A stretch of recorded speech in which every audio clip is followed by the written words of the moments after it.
موسیٰ علیہ السلام کے دور میں ایک واقعہ ہے، وہ ہم نے بھی سنا ہوا، آپ نے بھی سنا ہوا، وہ اتنا مشہور ہے کہ لوگوں کو مجھے اب شاید وہ اتنی تفصیل سے بات کرنے کی ضرورت نہیں، کہ ایک شخص تھا جس کے پاس رزق نہیں تھا، اور موسیٰ علیہ السلام گزرے، اس نے کہا کہ موسیٰ اللہ سے دعا کریں کہ جتنا رزق مجھے اللہ نے دینا نا ساری زندگی میں ایک ہی بار دے دے۔ تو موسیٰ علیہ السلام نے کہا کہ اگر تجھے ایک ہی بار مل گیا تو پھر دنیا میں پھر رزق نہیں ملے گا تو پریشان ہو جائے گا۔ انہوں نے کہا اللہ کی مرضی، کوئی بات نہیں، ایک دن تو زندگی اچھی گزرے گی۔ یہ واقعہ آپ نے بھی سنا ہوا ہے، میں نے بھی سنا ہوا ہے۔ موسیٰ علیہ السلام نے دعا کی، مستجاب الدعوات ہے، نبی ہیں، ان کی دعا اللہ رد نہیں کرتا، اللہ نے رزق اتار دیا۔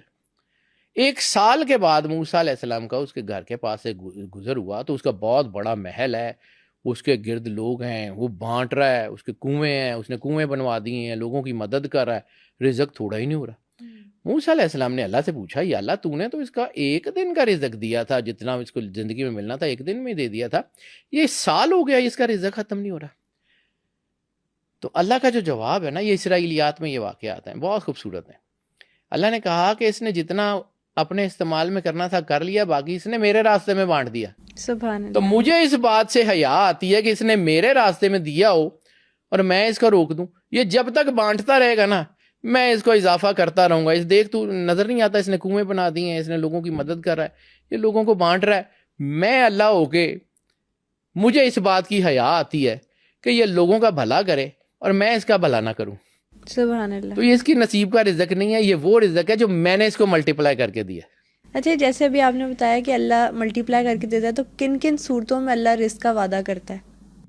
ہر صورت میں اللہ رزق کا وعدہ کرتا ہے، ہر حال میں اللہ رزق کا وعدہ کرتا ہے۔ اس نے آپ کو پیدا کیا ہے، اس کی ذمہ داری ہے، آپ کی ذمہ داری ہے اس کے ساتھ جڑے رہنا۔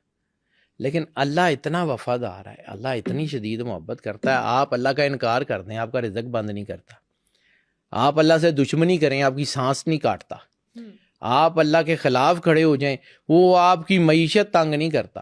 آخرت میں حساب لے لے گا، وہ اپنی جگہ، وہ اس کا اصول ہے، اس کا عدل ہے۔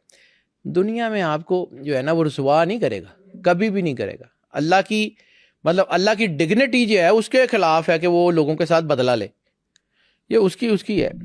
یعنی آپ سمجھ لیں کہ ایک اور حدیث کے لفظ ہیں کہ اللہ کو اس بات سے حیا آتی ہے کہ وہ کسی کو خالی موڑ دے۔ تو سرور انبیاء صلی اللہ علیہ وآلہ وسلم کائنات کی سب سے جو ہے مقدس زبان اور صادق اور امین زبان جو کہتے ہیں، یعنی جن کے کہنے پہ ہم نے اللہ مان لیا، ان کے کہنے پہ یہ نہیں مان سکتے کہ اللہ جو ہے نا وہ خالی نہیں موڑے گا۔ کر کے تو دیکھیں، یقین تو کر کے دیکھیں۔ اور پھر ایک